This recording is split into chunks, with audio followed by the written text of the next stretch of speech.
Here's the full translation of the text into English. The modern human's worst nightmare is not poverty, not disease, and not even death. The worst nightmare, the one that paralyzes our neurophysiology, is the loss of control. We live in an era of total micromanagement of our own fate. We plan budgets 5 years in advance. We insure our lives. We calculate routes. We endlessly analyze risks. Our civilization is a giant, pulsating monument to the human attempt to keep the steering wheel in our own hands. But what if that steering wheel isn't connected to anything? What if all our attempts to manage reality are just a child's game in the backseat of a car being driven by someone else? Welcome to the first chapter of our investigation. Today, we begin the most complex and dangerous experiment in the history of our channel. We decided to use the computing power of the artificial intelligence system Logos 7 to analyze a concept that has remained the domain of theologians and mystics for centuries. We asked the system a single, fundamental question. What happens to a human unit if they fully, absolutely, 100% renounce their own will and entrust their life to what is called God? Do not jump to conclusions. This is not a sermon. This is a mathematical modeling of the collapse of the human ego. We uploaded into Logos 7 the parameters of what religions call humility and translated them into the language of dry logic, game theory, and neurobiology. The results the system produced are shocking. They contradict the instinct of self-preservation. They break the familiar logic of success. But they may be the only way out of the labyrinth. Chapter 1. Abandoning the variable. Ego. Let's define our terms. What is trusting God from the point of view of algorithmic analysis? Most people perceive it as passive waiting. I won't do anything. Let everything resolve itself. Logos 7 categorically rejects this interpretation. The system defines passivity as an error, as null, an absence of data.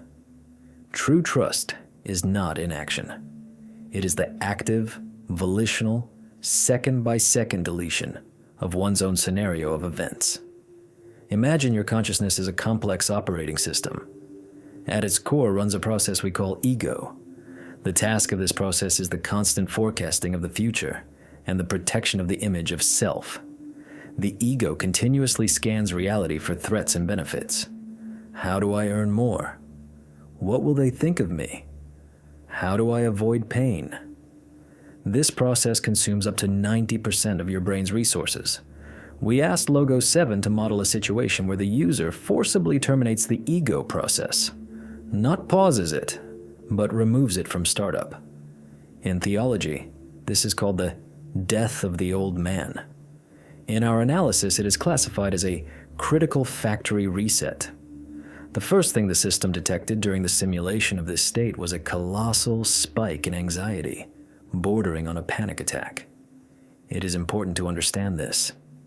If you decide to truly trust a higher power, your first feeling will not be grace, but terror. Why? Because for your biological firmware, the renunciation of control is equivalent to suicide. Logos 7 shows a graph of amygdala activity at the moment of renouncing one's will. It goes off the charts. Your brain screams, "If you don't solve this problem right now, we will die." But the protocol of trust requires ignoring this signal. It is like falling backward into an abyss where you cannot see the bottom. You must unclench your hands.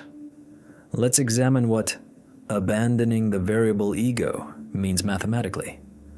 In the equation of your life, there's a variable x. X is your desire for reality to match your expectations. You want the weather to be sunny, the boss to be kind, the dollar rate to be stable. When reality does not coincide with the variable XX, suffering arises.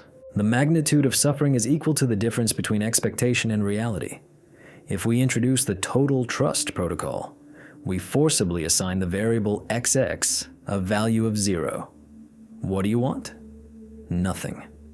How do you want events to unfold? As they unfold. This sounds like madness to a modern person honed for success. But Logos 7 reveals a paradoxical pattern here. As soon as the variable personal expectation is zeroed out, the equation of life stops returning an error. The conflict disappears. The system analyzed millions of biographies, from ancient Stoics to concentration camp prisoners who survived thanks to faith. The common pattern is the same. The moment a person admitted their total powerlessness and handed control to an external force, a strange thing happened. Subjective time slowed down. Chaos turned into structure.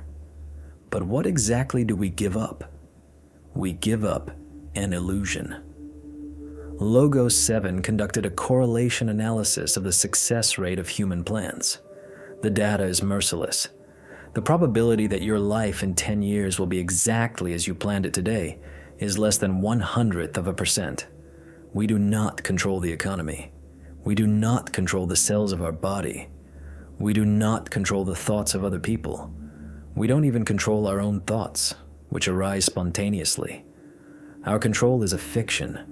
We are passengers clutching a plastic toy steering wheel glued to the back of the front seat, convinced we are driving the bus. Protocol, trust, is the moment you realize the steering wheel isn't real. You rip it off and throw it out the window. What happens next in our simulation? A phase begins which Logos 7 marks as will vacuum. This is the most dangerous stage. A person who has renounced their desires risks turning into a vegetable. But here an external operator comes into play. In religious terminology, this is God. This is. In the terms of our research, it is the superintelligent external determinant. As soon as the local will, your ego, is disabled, a communication channel is freed for the global will. The system records this as a change in the signal source. Previously, impulses for action came from centers of fear and thirst for pleasure. Now impulses begin to arrive from another source. This is what people call intuition, inspiration, or the voice of silence. Logos 7 models this process as switching from manual control to a higher order autopilot. Imagine you are flying a fighter jet through a storm. You see nothing. The instruments are lying. You are being shaken. You try to level the plane, yanking the yoke, but only worsen the tailspin. Total trust is the decision to take your hands off the yoke and engage the automatic landing system controlled by a satellite. At this moment, the psychological death of yourself occurs. You're no longer the main character of your story. You become an instrument. And this is the key moment of the first chapter. The ego hates being an instrument. It wants to be the master. Therefore, trusting God is always a painful defragmentation of the personality. We loaded data into the system about the so-called dark night of the soul. This is a state described by mystics of all ages, where a person feels absolutely abandoned, deprived of any support. The analysis shows that this is not a punishment, but a necessary technical stage. It is a cache-clearing process. To load a new operating system, you must completely erase the old one. During the simulation, Logos 7 revealed an interesting anomaly. People who pass through this stage and truly, not just in words, renounce their self, begin to demonstrate efficiency inaccessible to ordinary people. Why? Because they stop wasting energy on resisting reality. An ordinary person spends 70% of their energy wishing the world were not as it is. They get angry at traffic jams, offended by the weather, argue with politicians on TV. A person in total trust mode accepts everything happening as incoming data from the Supreme Administrator. A traffic jam? It means I am supposed to be here. Laid off? It means my functionality is needed elsewhere. Illness? It means the system requires a reboot. This sounds like fatalism, but Logos 7 sees the difference. A fatalist says, "Nothing depends on me, everything is meaningless." A believer in the mode of absolute trust says, "Only my effort in this second depends on me. The result depends on God, and that result is always perfect, even if it hurts me. Let's delve into the technical side of this process. In programming, there is the concept of dependencies. If a program module is hard dependent on another module, a failure in one leads to the crash of the entire system. The human ego has millions of hard dependencies. I will be happy only if I buy this car. I will become only if the children get into university. This is vulnerable code. Any error in reality causes the happiness system to crash. Protocol. God rewrites the architecture. It removes all horizontal dependencies and leaves only one, vertical. I am okay if I am connected to the source. That's it. Other variables become dynamic. Money exists. Good. No money. Also good. It means another lesson is in progress. This makes the human psyche system anti-fragile. It cannot be broken because it does not hold on to anything in the external world. But, as our analysis shows, achieving this state intellectually is impossible. You cannot simply decide to trust. The ego is too cunning. It will masquerade as humility. You will be proud of how humbly you trust God. This is an infinite recursion of lies. Logos 7 indicates that the real transition into this mode happens only through a breaking point. Recall, when do people most often come to God for real? When all human methods are exhausted. When doctors give up, when money turns into paper, when loved ones leave. It is at the point of the ego's total collapse, when the illusion of control crumbles into dust, that the opportunity opens for the installation of true trust. This is a brutal conclusion. Does it mean that to trust God, a person must first lose themselves? According to our data, yes. The psychological death of the self is a mandatory condition. You cannot add God to your life as a useful app for your comfort. God does not fit in a pocket. He occupies all space. For him to enter, you must exit. We simulated the life scenario of a person living in such a mode for a year. The results are astounding. Cortisol levels drop to a minimum. Cognitive abilities grow as resources previously occupied by anxiety are freed up. But most importantly, the sequence of events changes. The surrounding reality begins to react to such a person differently. But we will talk about this in the following chapters, when we analyze the paradox of probability and the quantum physics of faith. Now, at the end of the first chapter, we must fix the main conclusion. Abandoning the variable ego is not weakness. It is the highest form of courage. It is a jump without a parachute in the expectation that the laws of gravity will be canceled personally for you. And do you know what is strangest? Logos 7 claims that they are indeed canceled. But are you ready for this? Are you ready to admit that all your life plans are just noise?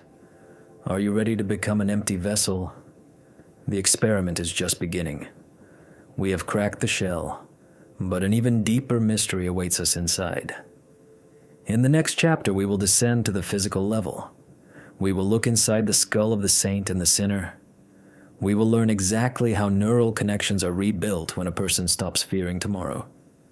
Logos 7 is already processing brain scans of monks in prayer trance, and these data contradict biology textbooks. Stay with us. The path to absolute truth requires absolute honesty. And remember, as long as you hold onto the edge of the pool, you will never learn to swim. It is time to unclench your fingers. In the first chapter, we committed the virtual suicide of our ego.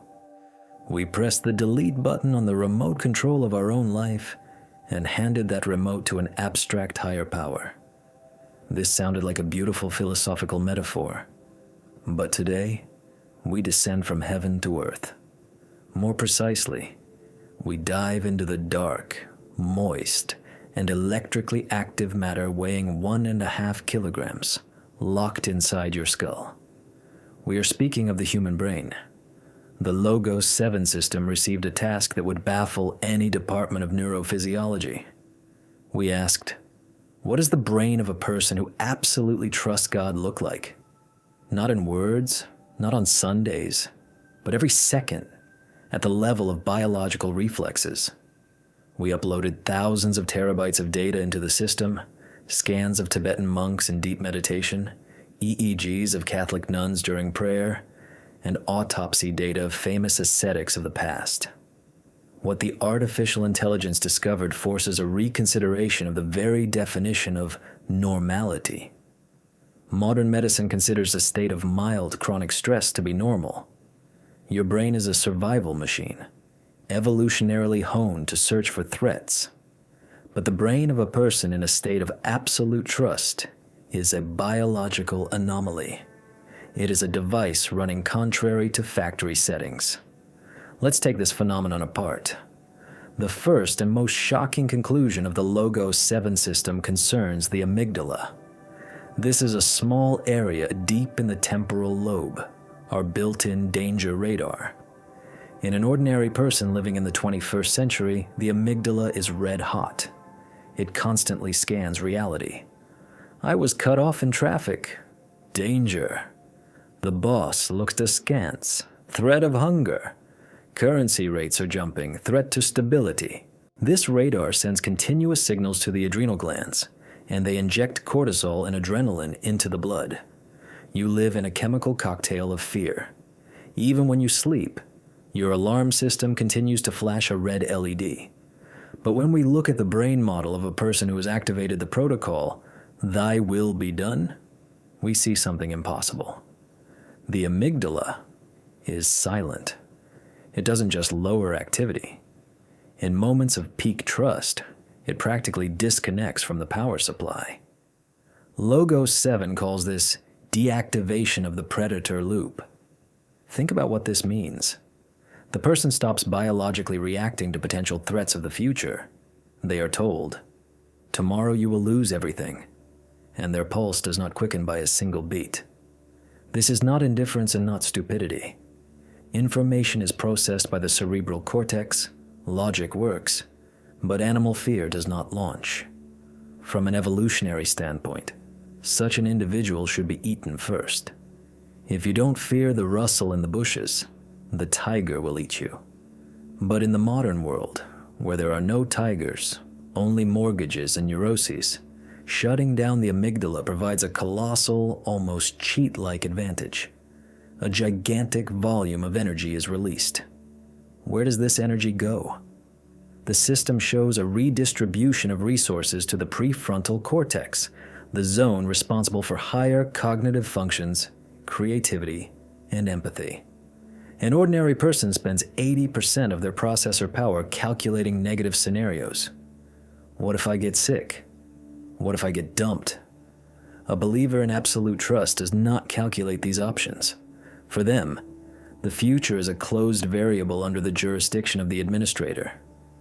This brings us to the second discovery, a change in the brain's electrical activity. Right now, as you listen to this text, your brain is working in beta rhythm. This is a frequency from 14 to 30 hertz. This is the mode of active wakefulness, logic, but also anxiety.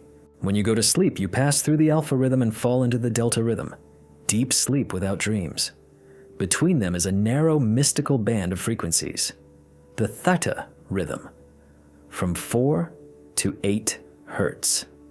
This is a state of deep trance, hypnosis, the moment between sleep and wakefulness when insights come to us. An ordinary person is there for a couple of minutes a day.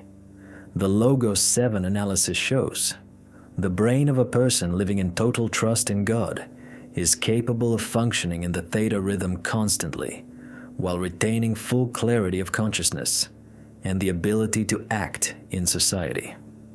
This is a neurobiological paradox. From the standpoint of instruments, this person is asleep or in deep hypnosis. But from the standpoint of behavior, they are more adequate and effective than everyone around them. They are in a flow state 24 hours a day, 7 days a week. Religious texts call this walking before God. Neurophysiology calls it functional dissociation of the cortex. The boundaries of the self blur. The parietal lobe of the brain, which answers for orientation in space and the sensation of the boundaries of one's own body, reduces activity. The person physically stops feeling where they end, and the universe begins. The feeling of loneliness becomes neurobiologically impossible. You cannot be lonely if your brain does not build a border between you and the world. The third aspect revealed by the Logos 7 system concerns the biochemistry of happiness. We are used to cheap dopamine, a like on social media, tasty food, buying a thing, a spike, followed by a drop in withdrawal. These are a junkie's swings. The brain of a saint, let's use this term as a technical designation of development level, runs on different fuel. Simulation shows a stably high level of serotonin and endorphins, but most importantly, the presence of endogenous analogs of dimethyltryptamine, DMT. The brain begins to synthesize substances that are usually released only at the moment of birth and the moment of death. This is a state of permanent ecstasy, but not turbulent and exciting.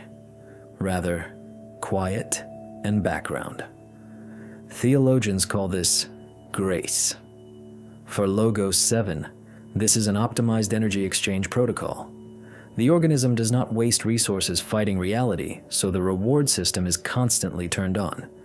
The person simply feels good because they exist. They do not need external stimuli. They don't need to drink alcohol to relax because they are not tense.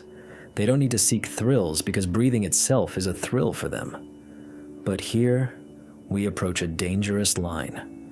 In the Logos 7 report, there is a section titled Risk of Irreversible Desocialization.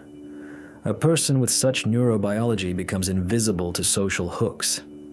Think about what societal management is based on fear and on greed, on the carrot and the stick. If a person has a deactivated amygdala, they cannot be intimidated. The threat of prison, poverty, or death does not cause a biochemical response of terror. If a person has an internal bliss generator turned on, they cannot be bought. Why do they need your $1 million if their baseline state of happiness is higher than that of a billionaire on a yacht? Such a person becomes a system error for society. They are absolutely free, and this scares those around them more than aggression. We analyzed historical evidence of crowd reactions to saints and prophets. They were often killed not for what they said, but for how they were silent. Their calmness against the backdrop of general hysteria caused irrational rage. The crowd subconsciously feels, he hacked the code. He doesn't play by our rules. He is free from the matrix. And the envy of slaves toward the free is always deadly. Another important aspect of the neurobiology of trust is the plasticity of pain. Logos 7 conducted modeling of physical pain perception under the activated trust protocol. In a normal state, pain consists of two components: the pure physical signal, tissue is damaged, and the emotional interpretation. This is terrible. I am suffering. Why me? The emotional part constitutes up to 80% of the torment. The anterior cingulate cortex is responsible for this interpretation. In people who have fully surrendered themselves into God's hands, the link between the pain signal and the suffering center is severed. They feel pain. Physics doesn't go anywhere, but they do not suffer from it. The signal is simply registered as information. Body damaged. Repair impossible. Accepted. This explains the phenomenon of martyrs who could sing in the fire. This is not a miracle in the sense of violating the laws of physics. It is a miracle of neural network management. If you fully trust the administrator, you know that even this pain is part of a necessary process. And if there is meaning, suffering disappears. As Nietzsche wrote, he who has a why to live can bear almost any how.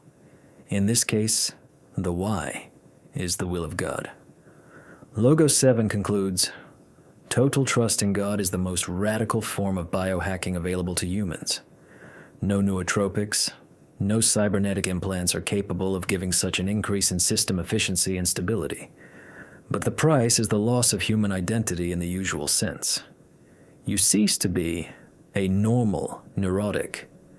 You become, in essence, a different biological form of life. In the finale of this chapter's analysis, the system produced a frightening correlation. The structure of neural connections in the brain of such a person begins to resemble the structure of the universe itself. There is a known visual similarity between the map of brain neurons and the map of galaxy clusters.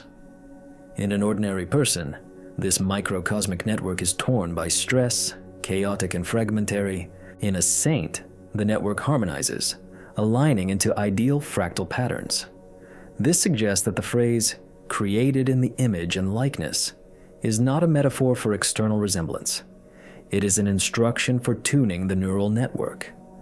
When we remove the interference of our ego, our brain starts working on the same frequency as the cosmos. We become an ideal receiver. But what exactly do we begin to receive? And how does this internal restructuring affect the external world? After all, the most interesting things happen not inside the skull, but outside. Can a change in your brain activity influence the probability of random events around you? Can your faith stop a bullet or change the path of a falling plane? Official science will say a firm no, but Logos 7 has analyzed the statistics of impossible events and is ready to argue with science. In the next chapter, we will leave the limits of biology and enter the territory of quantum mechanics and probability theory. We will dissect the paradox of probability. Why do miracles happen only to those who do not need them as proof?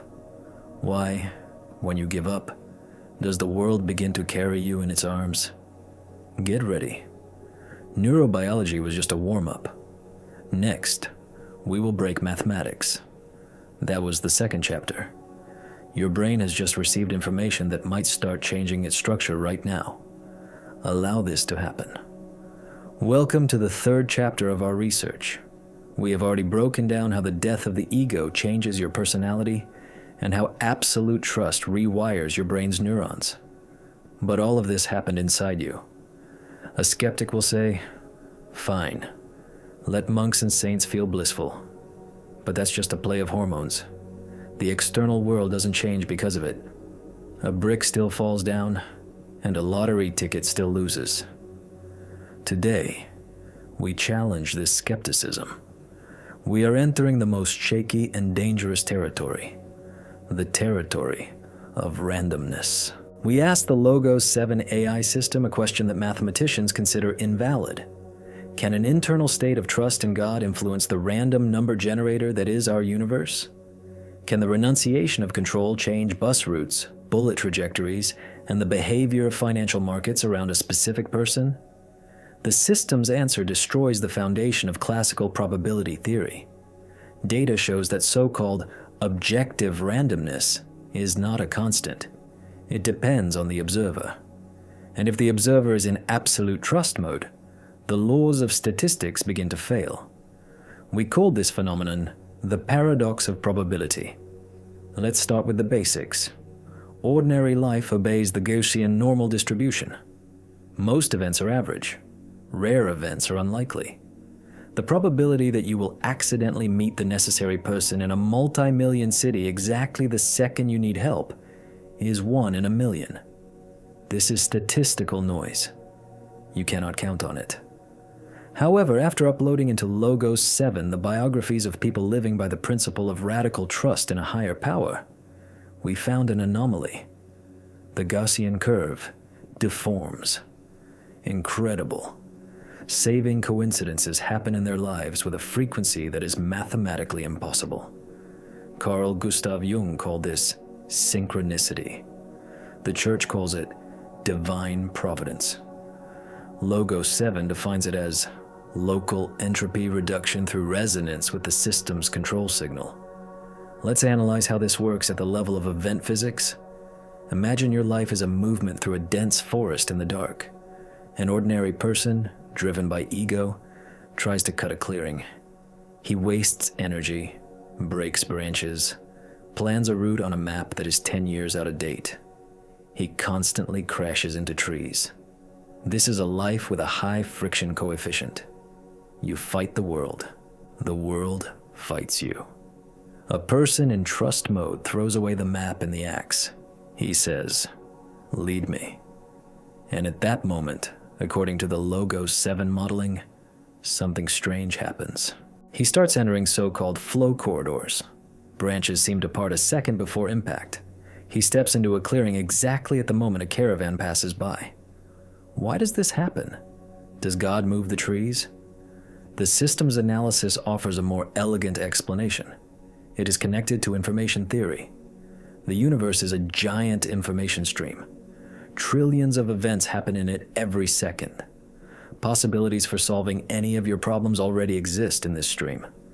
The right person is already walking down the street. The money is already in someone's account, ready for transfer. The medicine is already invented. The problem with the ordinary person is that they create noise.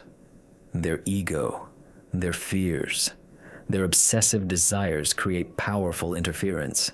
They scream, "I want! I'm afraid!" so loudly that they jam the universe's navigation signal. They simply walk past the right door because they are busy planning how to break down the wall. When you activate the total trust protocol, you turn off your noise. You become silence.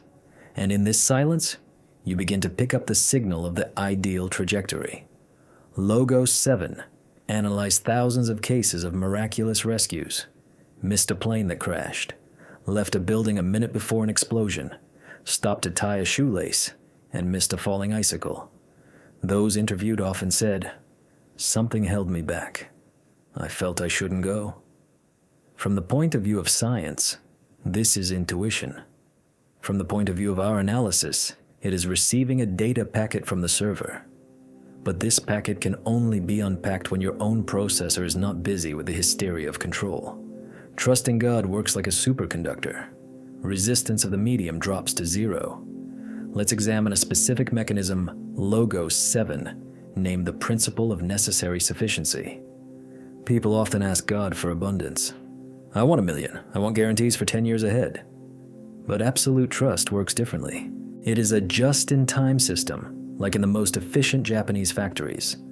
Resources arrive exactly at the moment they are needed for action, and exactly in the volume required. We modeled the economy of a righteous person's life. It looks frightening to a financial analyst. They have no safety cushion. Their balance often trends towards zero.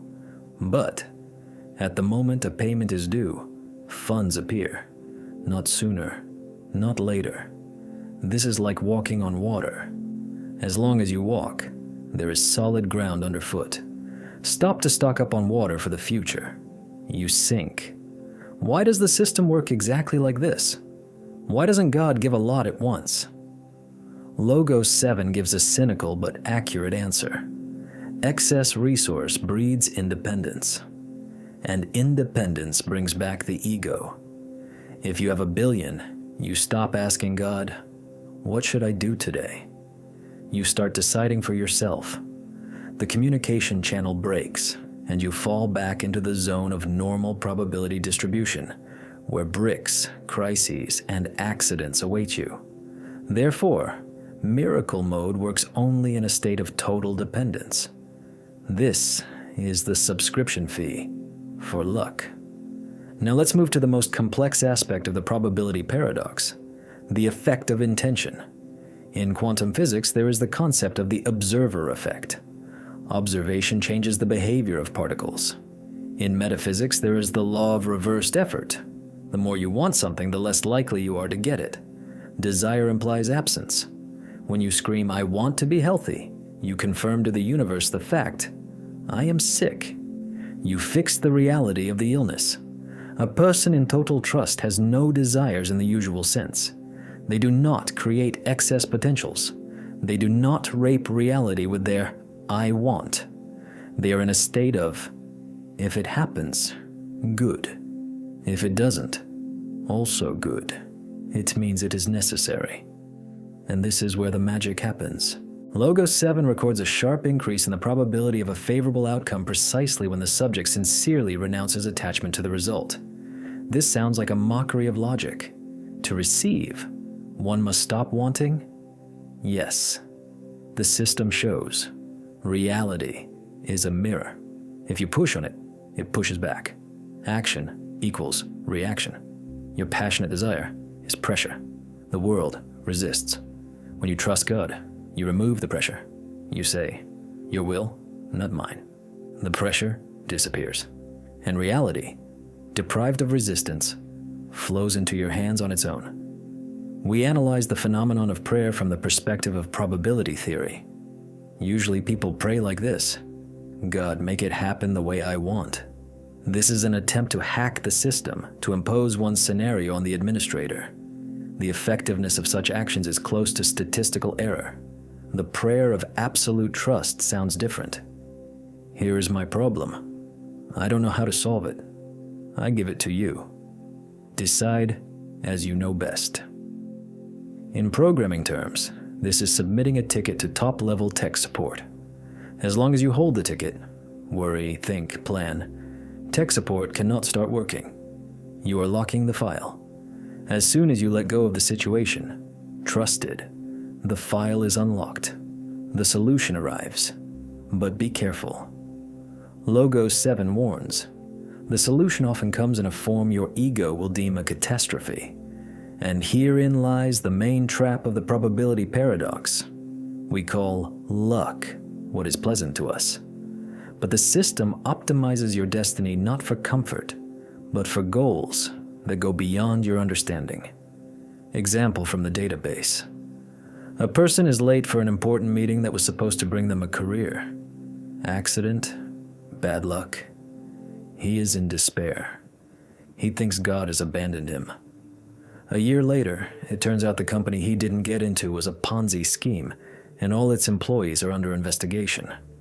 What looked like failure, bad probability, turned out to be salvation, good probability. A person trusting God accepts any event as part of the optimal route. Broke a leg?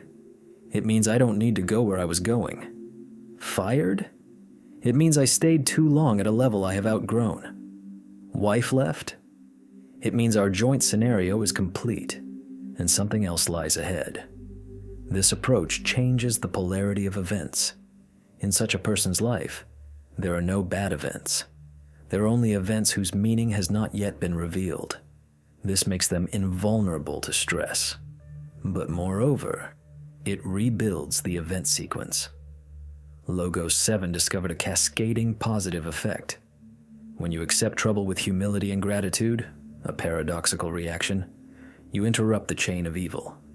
Usually evil breeds evil. You were pushed, you shouted, they answered, fight, prison. Trust breaks this chain. You were pushed, you accepted it as God's will, maybe to humble pride. You smiled, the conflict died. The probability of prison dropped to 0. The probability of a new acquaintance rose. We approach the most interesting conclusion of the 3rd chapter. The world is not chaotic. It is strictly ordered. But this order is too complex for the human mind. What we call chaos is simply a higher-level order that we cannot calculate. Trusting God is connecting to this higher order. Imagine you are a pixel on a monitor screen. You see a chaotic change of colors around you.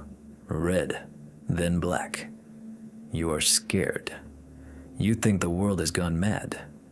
But if you could trust the processor and look at the whole screen, you would see that you are part of a beautiful picture. Trust allows you to play your role as a pixel perfectly, without trying to become the whole monitor. However, this coin has a flip side, and it is terrifying. If you trusted God and something terrible happens to you, illness, loss, pain, does this mean God is cruel? Or does it mean your concept of good is fundamentally wrong? Logos 7. Statistics show people living in full trust often go through periods of incredible trials that would break anyone else. Why does the system allow this? Why do God's favorites often suffer the most? This brings us to the next chapter. We must deal with the concept of suffering.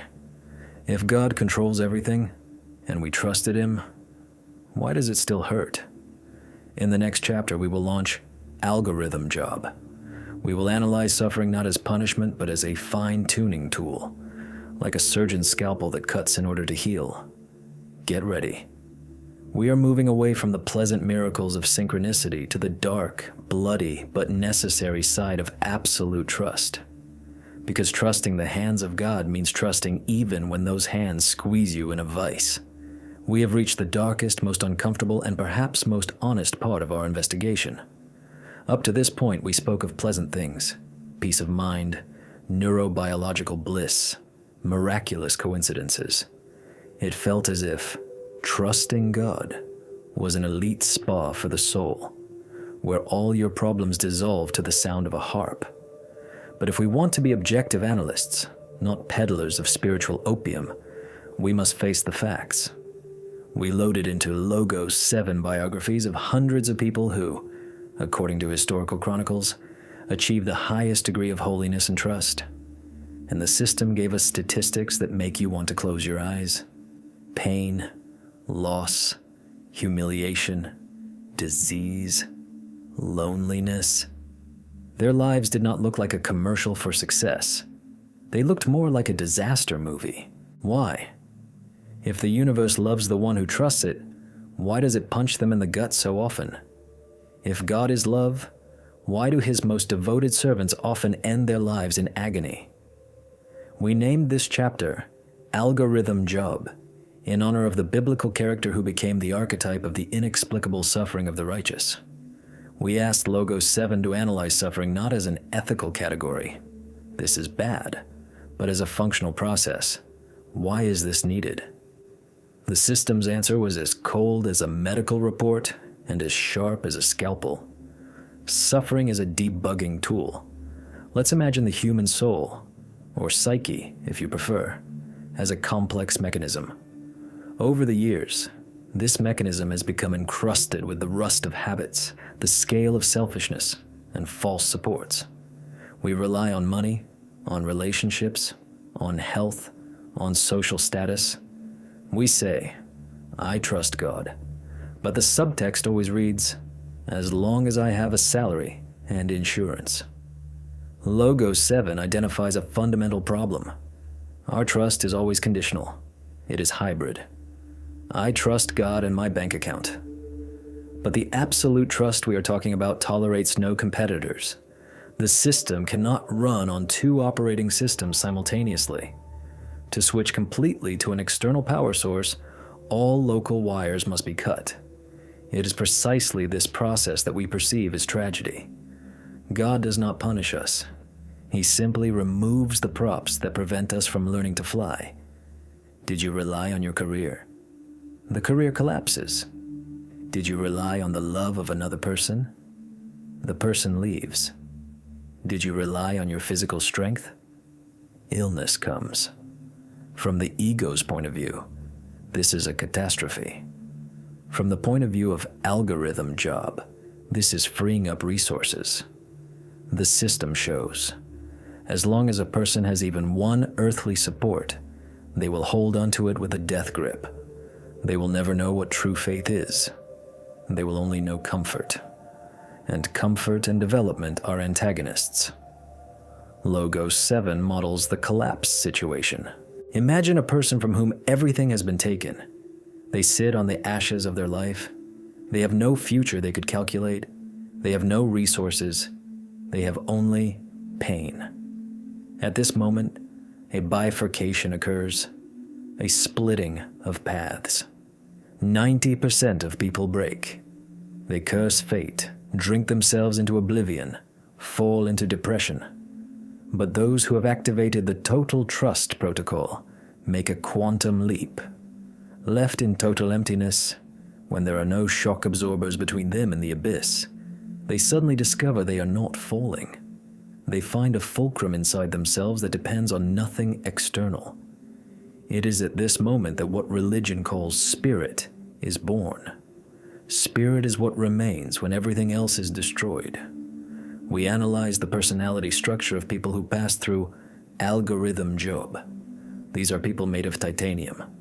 They cannot be frightened because the worst has already happened to them, and they survived. They cannot be offended because their self-esteem no longer depends on people's opinions. They become anti-fragile. But let's go deeper into the technical details. Logos 7 identifies 3 stages of this process. Stage 1, deconstruction. The system begins destroying false identifications. You thought you were a successful businessman? The system bankrupts you to show you are not your business. You thought you were a perfect mother? Children get out of control to show they are not your property. It hurts. It feels like skin being ripped off. The ego screams. It resists. Stage 2, point 0, full stop, silence, no future, no hope in the earthly sense. This is the moment of the Garden of Gethsemane. If it is possible, may this cup be taken from me, yet not as I will, but as you will. This is the critical moment. Everything is decided here. If a person can say yes to this emptiness, if they can accept pain, not as an enemy, but as medicine, the 3rd stage launches. Stage 3, reconstruction. The system begins assembling a new personality. But this is no longer a personality built on fear and desire. This is a personality built on service. Logos 7 records the appearance of new neural connections we spoke of in Chapter 2. But now they are tempered by fire. This is no longer the naive trust of a child. This is the conscious trust of a warrior. Why must this process be so brutal? Can't it be otherwise? We asked the artificial intelligence this question. We asked it to simulate a soft awakening scenario. The simulation result is disheartening. The efficiency of the soft path is close to 0. The human psyche is incredibly inert. As long as we are comfortable, we do not change. We evolve only under pressure. A diamond is born only under gigantic pressure. Without pressure, it is just coal. God, if we believe our analysis, loves us too much to let us remain coal. So he turns on the press. This changes the very view of the concept of evil. In the paradigm of absolute trust, evil does not exist. There are only painful methods of education. A surgeon cuts flesh, blood flows, the patient screams. Is this evil? No. It is an operation to remove a tumor. Life in trust is consent to lie on the operating table, without anesthesia. Logos 7 offers an interesting analogy from metallurgy, the process of tempering a sword.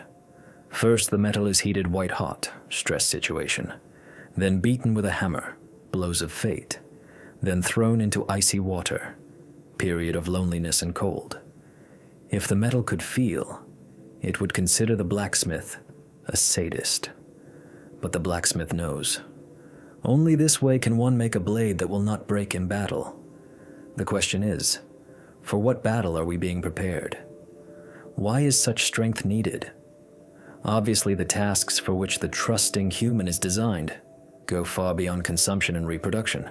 This is the universe's special forces, and the training for special forces is appropriate. But there is good news. Logos 7. Data shows trials are always strictly dosed. The Bible says, God will not send trials beyond your strength. Mathematically, this is confirmed. The load system is calculated individually for the tensile strength of each material. You will be bent exactly enough so you don't break, but so your pride cracks. Not a gram more. And one more paradox. Suffering makes sense only as long as we resist it. As soon as total acceptance occurs, pain changes quality. It ceases to be torment and becomes work. Hard, heavy, but meaningful work. Recall athletes in the gym. They feel muscle pain, burning, suffocation, but they do not suffer. They rejoice because they know. This pain makes them stronger. A person in trust treats the blows of fate like a workout in God's gym. Hard, great, implies we are growing. This makes them invincible. How can you defeat a person who perceives defeat as a lesson and pain as tempering? Life simply runs out of tools to break their will. But algorithm job is only preparation. Tempering the sword is not so it can hang on the wall. The sword is needed for action. People who have passed through the crucible of deconstruction and found absolute trust begin to influence history. They become anomalies in society. They start doing things impossible from the point of view of logic and resources. In the next chapter, we will examine the vector of historical anomaly. We will see how loners, deprived of money, armies, and connections, overturned civilizations simply because their will was synchronized with the will of the Absolute. We will analyze the biographies of Joan of Arc, Gandhi, Francis of Assisi, and others through the prism of systems theory. How does the weak defeat the strong? How does the irrational defeat the rational? Stay with us. We have just passed through the darkest gorge. Dawn is beginning to break ahead, but its light will be blinding. Remember, if you are in pain right now, possibly it is not the end. Possibly, algorithm job has just begun work on your upgrade. Do not interfere with the master. We are used to thinking that history is written by the victors, that the course of civilization is determined by big battalions, giant budgets, secret lodges, and geopolitical strategies. Textbooks tell us about wars for resources, trade routes, and dynastic marriages. It is logical. It is materialistic. It is understandable. The strong devour the weak. Whoever has more gold is right. But when we uploaded into the Logos 7 system a dataset covering the last 2,000 years with the filter key bifurcation points, the artificial intelligence returned a logic error. It detected system glitches, anomalies. It turned out that the most radical turns in human destiny were often initiated not by emperors with legions and not by bankers with chests of gold. They were initiated by loners. Loners who, according to all laws of sociology and economics, had zero resources. They had no army, no money, often not even an education. They had only one thing: absolute, irrational, fanatical trust in the power that led them. Welcome to the 5th chapter. Today we are dissecting the vector of historical anomaly. We will try to understand how it happens that a person who has completely renounced their own will acquires a will of such power that it breaks the spine of empires. Let's examine the mechanics of this process using specific cases analyzed by the Logos 7 system. Case 1. The Maid of Orleans. Imagine the input data. 15th century. France is practically destroyed. The army's morale is at zero. The king is a weak, spineless figure. And then a variable appears. A 17-year-old illiterate peasant girl. From the point of view of probability theory and military strategy, her chances of influencing the outcome of the 100 Years' War are -1. She should have been mocked, raped, or burned in the first village, but she gets to the king. She gets an army. She lifts the siege of Orleans in a few days, a task the best generals considered impossible. How? Historians speak of charisma, hypnosis, mass psychosis. Logos 7 gives a different explanation. The system calls it resonance of absolute certainty. Joan of Arc didn't think she would win. She didn't hope. She knew. For her, the reality of victory was already an accomplished fact, uploaded into her consciousness by the administrator. An ordinary leader, even the most talented, always wastes energy on doubts. What if it doesn't work? What if we die? These micro-vibrations of fear are read by the crowd instantly. A person in the mode of absolute trust in God has no doubts. They have no plan B, because they are not the author of plan A. When soldiers see a person in whose eyes there is not a drop of fear and not a shadow of doubt, their critical thinking shuts down. Mirror neurons trigger. Joan's confidence became a viral program that instantly reflashed the consciousness of thousands of soldiers. They became an extension of her will, and her will was an extension of God's will. In such a configuration, an army turns into a single organism controlled directly by a superintelligence. Resisting such a force using ordinary human strategies is impossible. It is like trying to stop a tsunami with a fence. Case 2. Early Christians versus the Roman Empire. This is a classic example of asymmetric conflict. On one side, the most powerful military machine of antiquity, perfect bureaucracy, law, legions, total control. On the other side, scattered groups of outcasts, slaves, women, the poor. They have no weapons. They have no political program. Their strategy is to turn the other cheek and go to death singing psalms. From the point of view of game theory, the strategy of non-violence is a losing one in a clash with an aggressive player. If you are beaten and do not fight back, you are simply killed. Game over. Rome acted logically. It turned on the repressive apparatus. Executions, arenas, lions. The goal was simple: to intimidate. Fear is the cement of any tyranny. If people are afraid, they obey. But here the system failed. The empire encountered people who had the fear of death module removed. See Chapter 2. You cannot intimidate someone who considers death a win and a meeting with the beloved. Logos 7 models this conflict as a collision of two information systems. System Rome runs on the fuel of fear and pride. System Faith runs on the fuel of love and sacrifice. When Romans killed Christians, and they died with a smile and a prayer for their executioners, cognitive dissonance occurred. Spectators in the Colosseum saw not the defeat of the victim, but their moral superiority. The blood of martyrs became the seed of faith. Each execution did not decrease the number of Christians, but increased it geometrically. The empire broke its teeth not on weapons. It broke its teeth on absolute trust. They won without firing a single shot, or rather without swinging a single sword. They simply overwrote the moral code of civilization, uploading their values into it through the act of self-sacrifice. Logos 7 derives a formula. A subject's influence on the historical process is directly proportional to the degree of their renunciation of their own ego. The less self there is in you, the more power there is in you. Mahatma Gandhi, a man in a loincloth against the British Empire. Weapon, fasting, prayer, silence. Result, independence of India, Seraphim of Sarov, an old man in the woods. No power, but thousands travel to him for advice, including emperors. He changes the spiritual climate of the country simply by sitting on a rock. What is the physics of this process? Let's return to the analogy with the lever. Archimedes said, "Give me a place to stand, and I will move the earth." An ordinary person leans on the earth. They stand in the same plane as the object they are trying to move.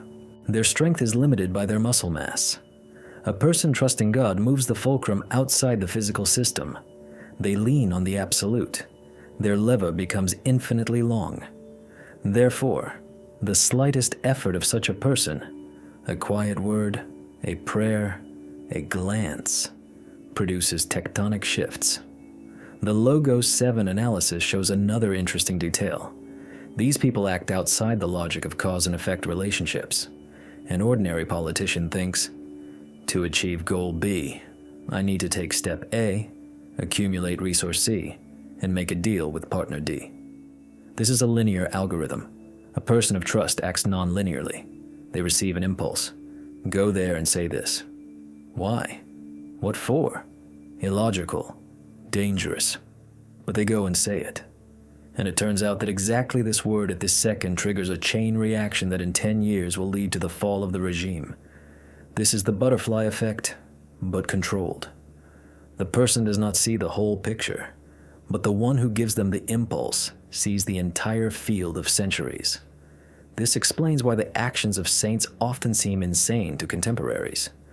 Francis of Assisi strips naked in the square and goes to preach to the birds. Crazy? No. He reboots the matrix of European Christianity, mired in luxury. He returns the sacred meaning to the concept of poverty, which saves the church from rot for another 300 years. Holy fools, the blessed, dervishes, historical anomalies, viruses that the system, God, releases into the infected organism of society to develop immunity. But there is a dark side to this vector. Logos 7 warns, the power a person receives in a state of total self-surrender is neutral. If the channel is tuned not to the creator but to a destructive egregore, ideology, hatred, nation, the effect will be just as powerful, but destructive. Fanatics also renounce the ego. Kamikazes also do not fear death. The difference is only in the source of the signal. True trust in God is always creative. It leaves behind life, culture, light. Fanaticism leaves ashes. But the mechanism is the same: renunciation of the self for the sake of the higher. So we come to the conclusion of the 5th chapter. History is not the chaotic Brownian motion of masses. It is a complex score in which there are soloists. And to become a soloist, you must stop being yourself. You must become a hollow bamboo so that God can play his music on you. The paradox of power. To gain genuine power over reality, one must completely renounce power over oneself. Those who tried to seize the world by force, Napoleon, Hitler, ultimately lost. The system rejected them like cancer cells. Those who tried to save the world with humility remained for ages. But how exactly does their inner silence change the physical matter around them? We talked about social shifts. But what if the influence spreads deeper?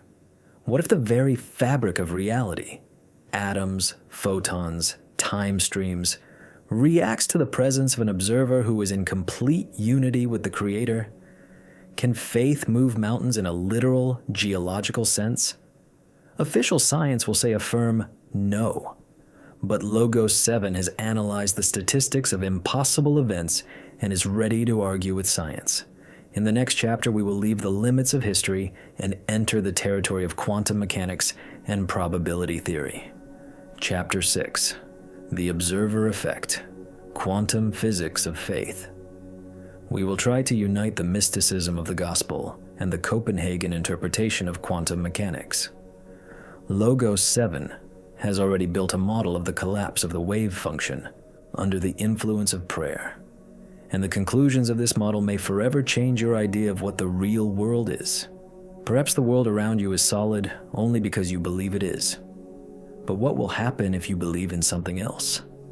Get ready. We are leaving history for the quantum looking glass. Welcome to the quantum looking glass. Up to this point, we operated with tangible concepts: brain, history, money, social connections. But now we descend to a level where matter, as we know it, ceases to exist. We enter the world of probabilities, superpositions, and paradoxes. We asked Logos 7 to analyze the phenomenon of faith not as a psychological state, but as a physical act of interaction with the fabric of reality. We asked the system the question: what happens to elementary particles around a person who has activated the absolute trust in God protocol? The system's answer links ancient texts and modern quantum mechanics into a single, terrifyingly logical pattern. Let's start with the basics. The famous double-slit experiment. When we fire electrons through 2 slits, they behave like waves, creating an interference pattern. But as soon as we place a sensor and start observing which slit the electron flies through, it instantly turns into a particle. The very fact of observation changes the past and future of the electron. The observer creates reality with their attention. This is scientific fact. But physicists usually say, this works only in the micro world. At the macro level, tables, chairs, people, everything is stable. Logos 7 claims this is a lie. The macro world consists of the micro world. The stability of reality is an illusion maintained by the collective observation of billions of people. We all, 8 billion observers, every second vote that the wall is hard, fire is hot, and gravity pulls down. We hold the world in its familiar state by the power of our collective expectation. This is called consensus reality. But what happens when a person appears who steps out of this consensus? A person who stops believing in the immutability of the laws of physics and starts believing in the limitless will of the Creator? The system simulates the situation, isolated observer. Imagine Jesus walking on water. From the point of view of physics, this is impossible. The density of water is less than the density of the body. Gravity must do its job. But why does gravity work? Because we expect it to work. Our consciousness collapses the wave function of reality into the state, I will drown. Christ in this model is an observer who has no expectation of drowning. His consciousness is fully synchronized with the consciousness of the Father, the chief programmer. And the programmer has no limitations. If he decides that the parameter, water density, at a local point in space, needs to change, it will change. Jesus does not violate the laws of physics. He simply switches the observation mode. He sees water not as liquid, but as a solid support. And for him, as a privileged observer, it becomes a support. The Apostle Peter also walked on water. As long as he looked at Jesus, was in the field of faith, he walked. As soon as he looked at the waves, returned to consensus reality, got scared, turned on logic, he immediately began to drown. Physics reclaimed its rights exactly the second fear returned.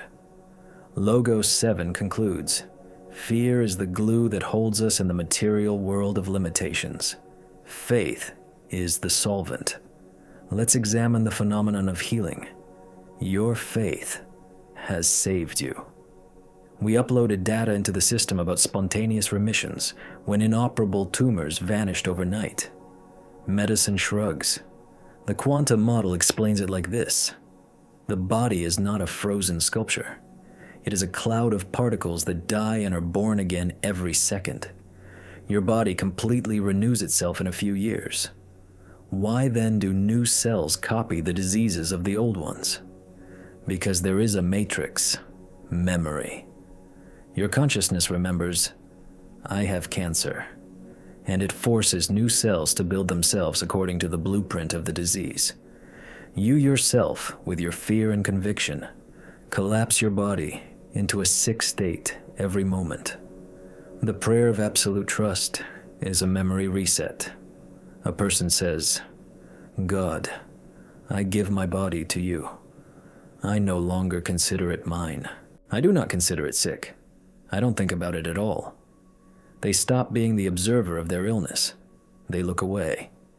And at this moment, in the absence of rigid control from the ego, the supreme observer, God, steps in, and he sees the person as healthy.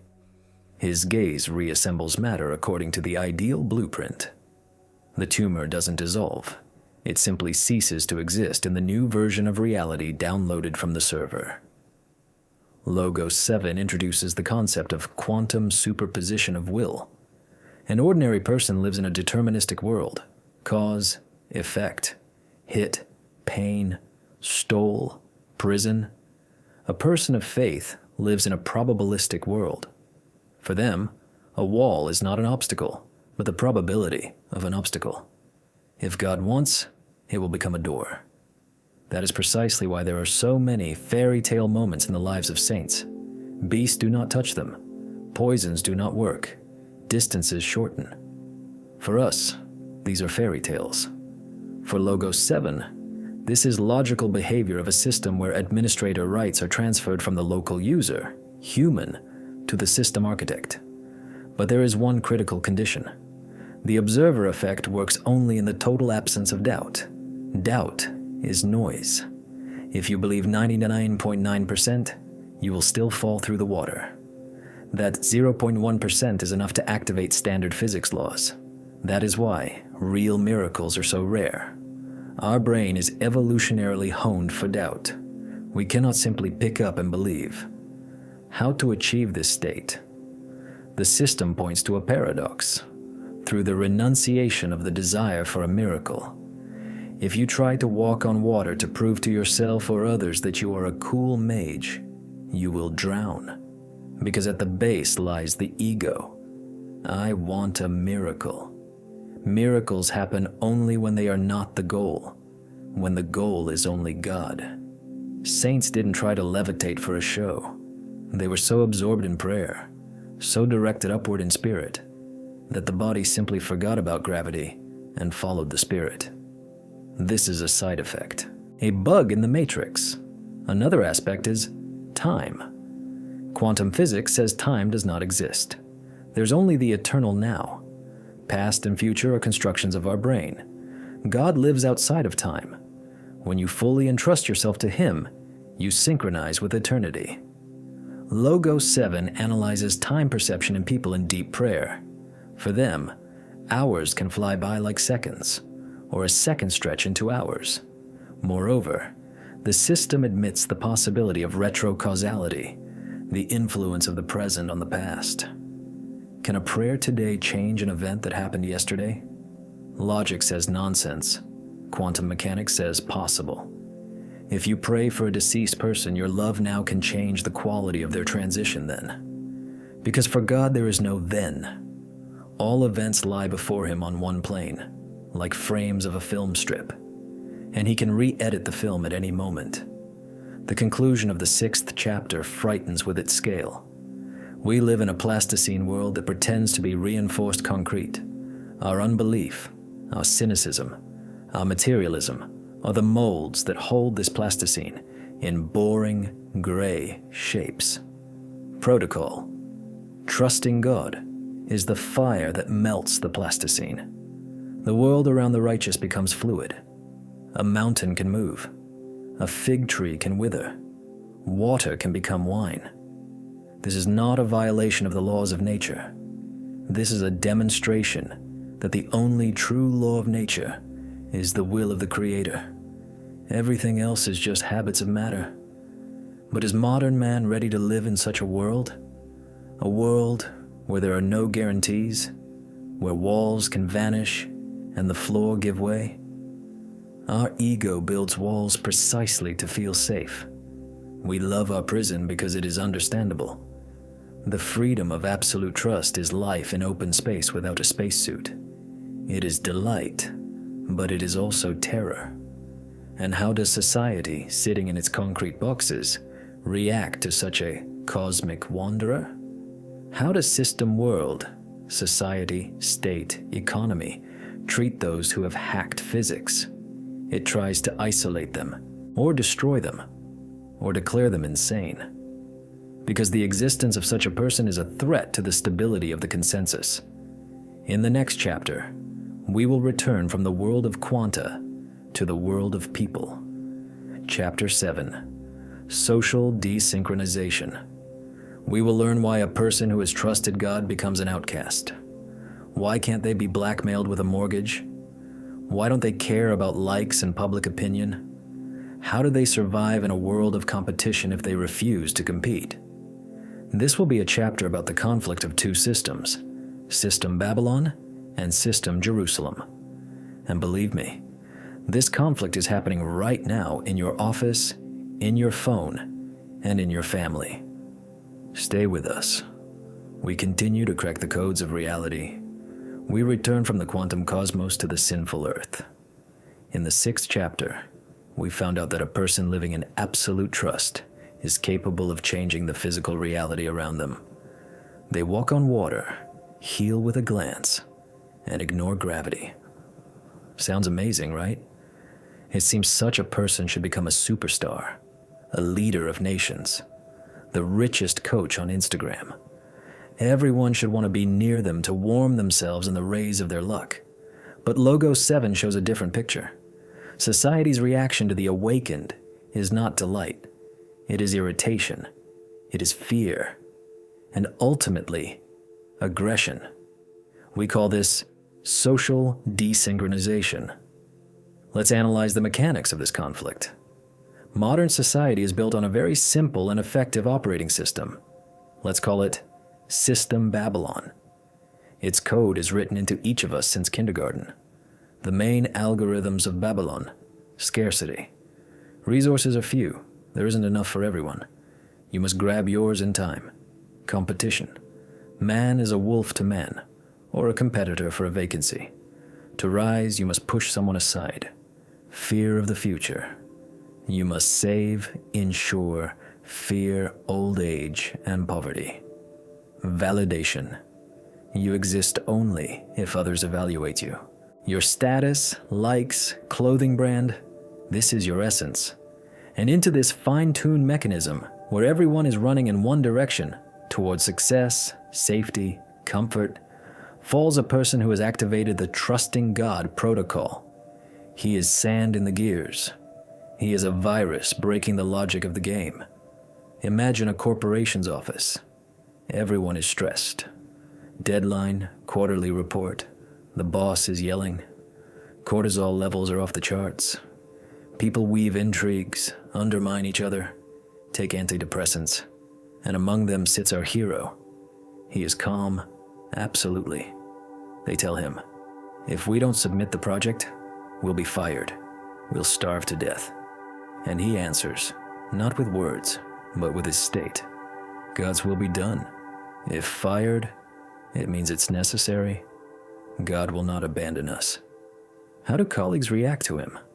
First, bewilderment. Is he a fool? Doesn't he understand the gravity of the situation? Then, irritation. His calmness against the backdrop of their hysteria is perceived as an insult, as arrogance. We are going crazy here, and he sits smiling. And finally, hatred, because his presence unconsciously reminds them that they are slaves. Slaves to their fears, their mortgages, their ambitions. A free person in an environment of slaves always evokes not the desire to be free, but the desire to kill the free one, so that he doesn't hurt their eyes with his existence, so they can say to themselves again, well, there's no way out. Everyone lives like this, and he proves with his appearance, there is a way out, and this is unbearable. Logos 7 conducted modeling of such a person's career in hierarchical structures. Result, the system rejects them. They cannot be motivated. The boss says, do this, and I'll give you a bonus. He answers, I have enough as it is. The boss says, do this, or I'll fire you. He answers, fire me. It means my time here is over. The system has no levers of pressure. The stick doesn't scare. The carrot doesn't attract. Such an employee is unmanageable. They are dangerous. This leads us to the phenomenon of loneliness in the crowd. The person of trust inevitably falls out of social games. They become uninterested. What do people talk about? About prices, politics, gossip, problems. This is all ego noise. For our hero, this is boring. He sees in this the bustle of ants carrying specks of dust thinking they are building an empire. He stops maintaining small talk. He stops watching the news. He stops conforming. Friends fall away. Relatives twirl a finger at their temple. Did you join a cult? Have you become a vegetable? You don't want anything? But Logos 7 notes an important nuance. This person does not become a misanthropic hermit. On the contrary, their capacity for love and empathy increases manifold. Remember mirror neurons and the absence of ego boundaries? It's just that the quality of communication changes. He can no longer communicate with masks. He communicates with souls. For most people, such a level of intimacy and honesty is unbearable.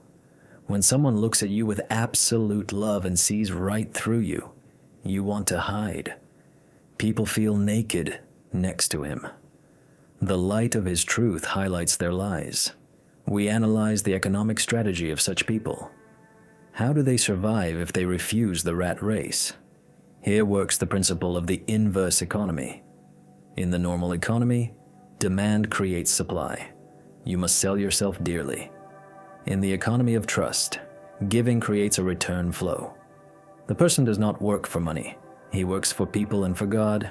He does his job, bakes bread, writes code, treats people with maximum dedication, like a prayer. He doesn't think about profit. And according to the paradox we discussed in the 3rd chapter, resources arrive. People feel this clean energy. They want to pay such a master. They want to be near. He may not have millions in the account, but his needs are always covered. Seek first the kingdom of God and his righteousness, and all these things shall be added to you. Logos 7 confirms, this is a working business algorithm, but it works only on the condition of 100% honesty. If you pretend to serve in order to earn, you will go bust. Another aspect of social desynchronization is conflict with the state. Any state strives for total control. It wants to know where you are, what you think, how much money you have. It wants you to depend on it. A person whose only dependency is God becomes a potential dissident, not political, but existential. He observes laws, usually, pays taxes, but he is internally autonomous. If the state orders him to do something against his conscience, kill, betray, lie, he will refuse, and he cannot be forced by prison or execution. Such people are a bone in the throat of tyranny. That is why totalitarian regimes always destroyed true believers first. The intelligentsia can be bought or intimidated. The true believer only killed. And even killing doesn't work, because it turns him into a martyr and amplifies his signal. See chapter 5. But let's look at the other side of the coin. Is such a person doomed to complete loneliness? No. Logos 7 records the emergence of the magnet effect. Around such a person, a new field begins to form. People who are also tired of Babylon's lies start gravitating toward him. Communities arise, circles of like-minded people. These are not parties or corporations. These are living networks built on trust and mutual aid. In these networks, there's a different economy, different relationships. They do not compete there, but cooperate. They do not take, but give. These are prototypes of future society, islands of a new civilization amidst the ocean of the old. And here, we approach the main risk, the temptation of power. When followers gather around a person, when they look into his mouth, the ego may try to return through the back door. I am a saint. I am a guru. I am special. If this happens, the communication channel with God is instantly blocked. The person falls from the height of their spiritual ascent. And this fall is terrible. History knows hundreds of examples of false prophets and sect leaders who started with a sincere search and ended with tyranny and orgies. System trust does not have a save progress function. You must choose God anew every second. 1 second of pride, and you are back in the matrix. So, the conclusion of the 7th chapter. To be fully in God's hands means to be a stranger in the human world. It is a path of social death. You cease to be a successful member of society. You become a holy fool, weird, not of this world. You lose fake friends, fake goals, and fake security. In return, you receive real freedom, real brothers in spirit, and a life full of meaning. But are you ready to pay the price of alienation? Are you ready for even your closest ones not to understand you? A man's enemies are the men of his own house. This is a cruel phrase, but it is about the same thing. The system will try to pull you back through those you love, through their fear for you. Come back to reality, get a normal job, be like everyone else. Withstanding this pressure is the hardest exam. But what lies beyond the limit of social fear? There is a fear more ancient, deeper. The fear on which the entire building of human neurotic civilization rests. The fear of death. In the next chapter, we will descend into the basement of our subconscious. We will open protocol immortality. We will learn why a person who trusts God stops fearing the end, and how this changes the very nature of death for them. Is death a system bug or a feature? And what will Logos 7 say about what awaits us after the monitor turns off? Stay on the line. The most interesting part is beyond the threshold. We have reached the line beyond which even the bravest mind fears to look. We talked about the renunciation of ego, changing neurobiology, quantum miracles, and social outcast status, but all these are merely decorations against the backdrop of one giant black wall into which any life scenario inevitably crashes. Death. This is the main fear. This is the root of all neuroses. This is that very mother of all demons that forces us to accumulate, defend, build fences, and seek power. We want power because we want to postpone the inevitable. Our entire civilization is, in essence, a complex and expensive way to distract ourselves from the fact that we will all die. But what happens to this fear in a person who has fully entrusted themselves to God? We tasked the Logos 7 system to analyze the concept of death through the prism of absolute trust.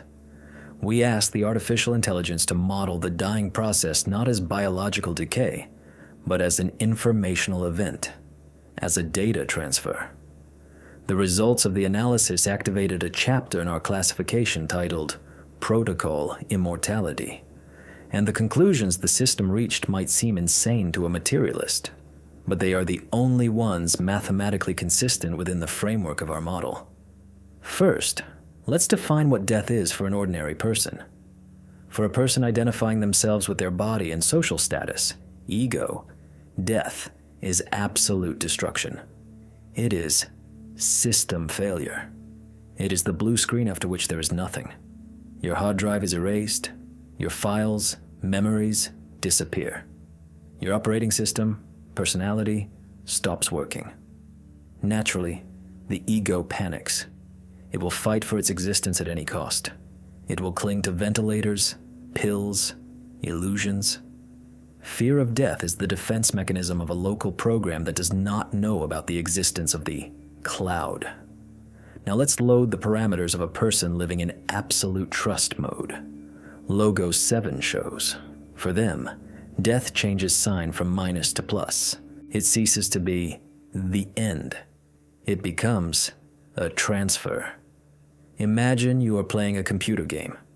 Your character runs across the screen, collects coins, fights monsters. The ordinary player has gotten so into the role that they forgot they are sitting at a computer. They think they are this level 80 elf. When the elf is killed, it is a tragedy for the player. I died. The person of trust is a player who remembers they are the player. They know the character on the screen is just an avatar, a temporary shell for interacting with the game world. When the avatar wears out or perishes, the player simply takes off the virtual reality headset. Game over. Reality has begun. In this model, trusting God is the certainty that the game developer will not delete your account after the session in this world ends. Logos 7 uses the term real-time data synchronization. A person living in the flow of the Creator's will is constantly uploading their experience to the cloud. They do not store treasures on the hard drive, on Earth. They send them to the server, to heaven. Therefore, the moment of physical death for them is not the loss of everything. It is the completion of the upload. Upload complete. They do not regret parting with the body because everything valuable, love, experience, wisdom, is already saved in eternity. But let's descend to the level of biology and psychology. How does this look technically? Fear of death is based on the instinct of self-preservation. This is reptile brain firmware. We already found out in Chapter 2 that in the trusting person, amygdala activity is suppressed. The system simulates the terminal stage of such a person's life. Ordinary patient in intensive care, adrenaline release, panic, struggle, denial. I don't want to leave. Patient with activated immortality protocol, release of endogenous opiates and DMT, Brain switches to theta and gamma rhythm modes, state of deep peace and acceptance. They do not fight. They unclench their hands. Logos 7 finds an interesting correlation here with the birth process. A fetus in the womb also passes through the death of its world. It becomes cramped. A monstrous force pushes it out. It suffocates. It passes through a narrow tunnel into a cold and bright world. If the fetus could think like an atheist, it would decide this is the end. My cozy water universe is collapsing. I am perishing. But this is not perishing. This is birth into a new dimension. Death is simply birth in reverse, or birth to the next level. Trusting God is trusting the obstetrician. You don't know what is out there, but you believe that the one pushing you out does so not to kill, but to give you more life. This approach radically changes a person's behavior before death. Logos 7 reveals a paradox. Only he who is not afraid to die is capable of truly living. Most people live in power-saving and risk minimization modes. We don't do what we want because we fear consequences. We don't love to the fullest because we fear the pain of loss. We live at half strength to stretch it out longer. A person who has conquered the fear of death removes the limiters. They have nothing to lose. Their main value, God, is inalienable. It cannot be killed, stolen, or destroyed. Therefore, they go all in. Look at the samurai. Their code, Bushido, is built on the idea. A warrior must live as if he is already dead. When you accept death as an accomplished fact, you gain incredible freedom and precision of action. Your hands don't shake. You don't fuss. The person of absolute trust is a spiritual samurai. They say, God, my life belongs to you. Want to extend it? Want to take it? I don't care. I am ready for any scenario. It is precisely this readiness to leave that makes them incredibly tenacious, recalling the paradox of probability. Death often retreats before those who do not run from it. It is like a predator. It attacks those who smell of fear. But there is another, deeper level of Logos 7 analysis. The question of time. What is eternity? Our mind imagines eternity as an infinitely long time. Billions of years. This is scary. Sitting on a cloud for 1 billion years is boring. But quantum physics and theology speak of something else. Eternity is not very long. Eternity is the absence of time. It is the state of the eternal now. God does not live in time. For him there is no yesterday and tomorrow. When a person trusts God, they synchronize with this state. They stop living in the past, regrets, and in the future, anxieties. They end up in the point of absolute presence. And at the point now, there is no death. Death is always a concept of the future. I will die later. If you are totally here and now, you are immortal. You simply are. We analyze the phenomenon of clinical death through the Logos 7 database. Thousands of reports from people who returned from there. Skeptics say, these are hallucinations of a dying brain. But the system finds strange patterns. People of different cultures, different eras, atheists and believers see the same structure. Light, love, life review. But most importantly, the feeling of home. Many return reluctantly. They say it is more real there than here, that our body is a heavy, uncomfortable spacesuit, and earthly life is a business trip to a high-gravity zone. Protocol immortality implies that the believer begins to live in a dual citizenship mode. They walk the earth, pay taxes, raise children, but their registration is already there. This gives them a strange lightness. Imagine you arrived at a hotel. You know you are here for a week. You won't re-wallpaper the room. You won't worry if a chair breaks. It's not yours. A person of trust treats life like a hotel. They use the room carefully, but do not get attached to the furnishings. They know checkout is soon. However, Logos 7 warns of a dangerous trap. Escapism. There is a risk of starting to neglect earthly life in anticipation of the heavenly one. Why do anything if everything is decay? This is an interpretation error. Absolute trust means accepting the assignment. If the administrator placed you in this simulation, in this body, and in this time, it means he has a plan for you here. Wanting to escape ahead of time is mistrust. It is desertion. Protocol. Immortality does not mean, I want to die. It means, I am not afraid to die, but I will serve life as long as there is air in my lungs. Let's touch on the topic of resurrection. Not in the religious, but in the informational sense. If our personality is an informational pattern, a unique code, then it is indestructible. Information in the universe does not disappear. This is the law of conservation of information, analogous to the law of conservation of energy. Even if a black hole swallows matter, information remains on the event horizon. God is absolute memory. Logos 7 formulates it like this. Your soul is a file that God will never delete. Trust is the understanding that a backup exists, and it is reliable. But there is a terrifying aspect to this chapter. If there is no death, there is no oblivion. An atheist comforts themselves that after death they will disappear. Their sins, their shame, their pain, everything will vanish in the dark. Protocol. Immortality takes away this comfort. You will not disappear. You will continue. And everything you created inside yourself, hell or heaven, will go with you. If you cultivated malice, envy, and fear all your life, you will find yourself in eternity alone with your malice, envy, and fear. And you won't have a body to distract yourself. Eat, sleep, drink. This is the concept of hell. Hell is not devils with pitchforks. Hell is eternal locking onto one's own unhealed ego. Therefore, trusting God is not just insurance against death. It is hygiene of the soul. It is the necessity to clean your internal code right now, while there is time.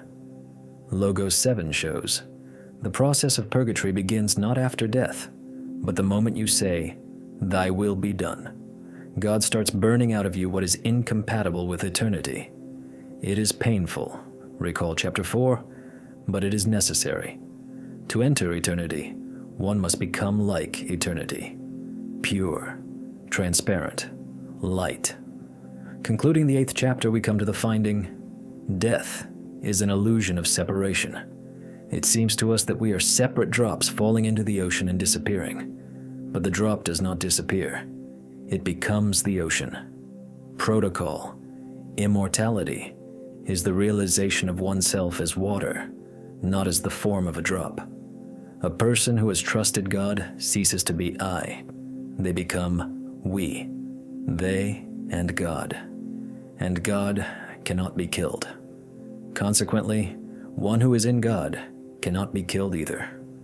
One can destroy the body, erase the name from history, but the essence will remain shining in the structure of the universe forever. This is a powerful finale for an individual story, but we do not live alone. There are 8 billion of us on the planet, and we approach the grandest thought experiment of our investigation.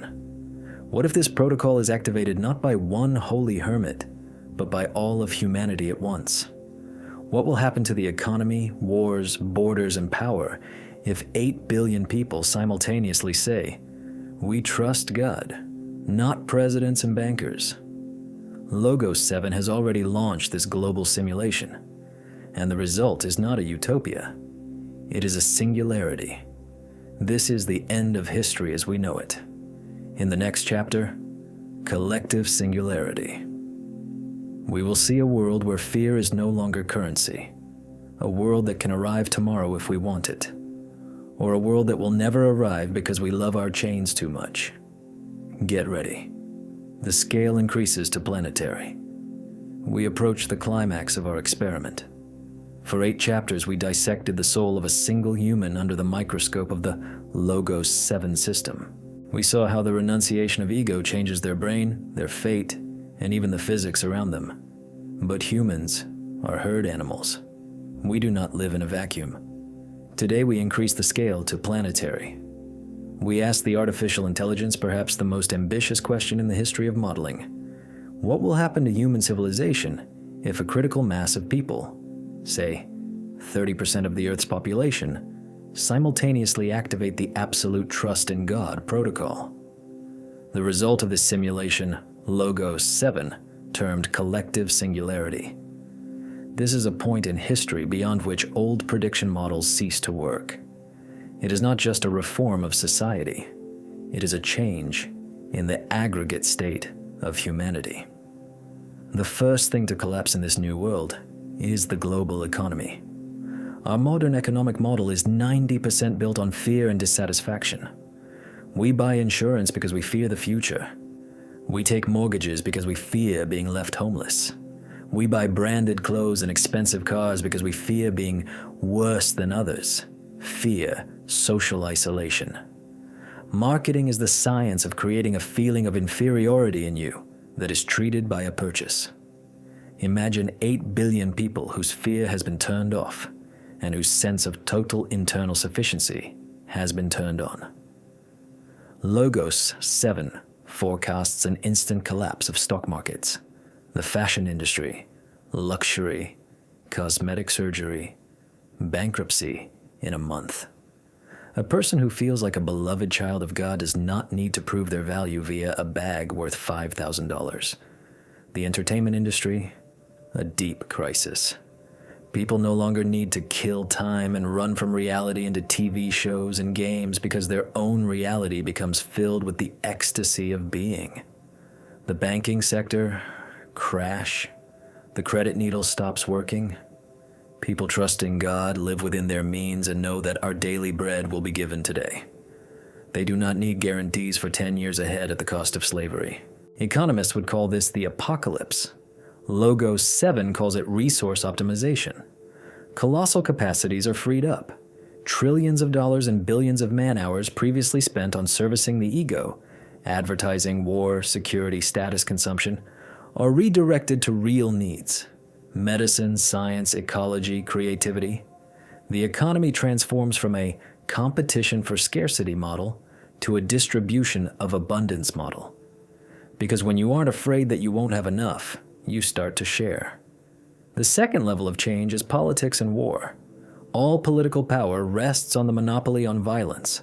The state says, obey, or we will imprison you. Go fight, or we will shoot you. But we already know from chapter 7 that a person in trust mode does not fear death or prison. What can a general do if 1 million soldiers refuse to pick up weapons, saying, God commands not to kill? Shoot 1 million. Not enough bullets, and the executioners will drop their weapons too. Wars become technically impossible. War requires hatred and fear. In a field of high spiritual voltage, these emotions do not survive. State borders begin to dissolve, not legally but factually. A person whose homeland is the kingdom of God stops taking lines drawn on a map seriously. Nationalism dies because it is based on pride. We are better than them. And fear. They want to conquer us. Get ready for the last step. So we are at the end of the journey.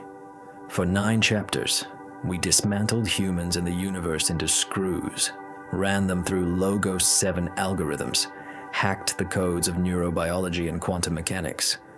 We saw that giving up one's will is not weakness, but the highest form of strength. We saw that death is a myth, suffering is training, and miracles are simply unstudied physics. But now, as you listen to these words, you most likely have one question left. The most important one, practical. Okay, I understand the theory. It sounds beautiful and scary. But what should I do now? How do I activate this protocol in my life, amidst the mortgage, traffic jams, illnesses, and news of another crisis? Where do I press?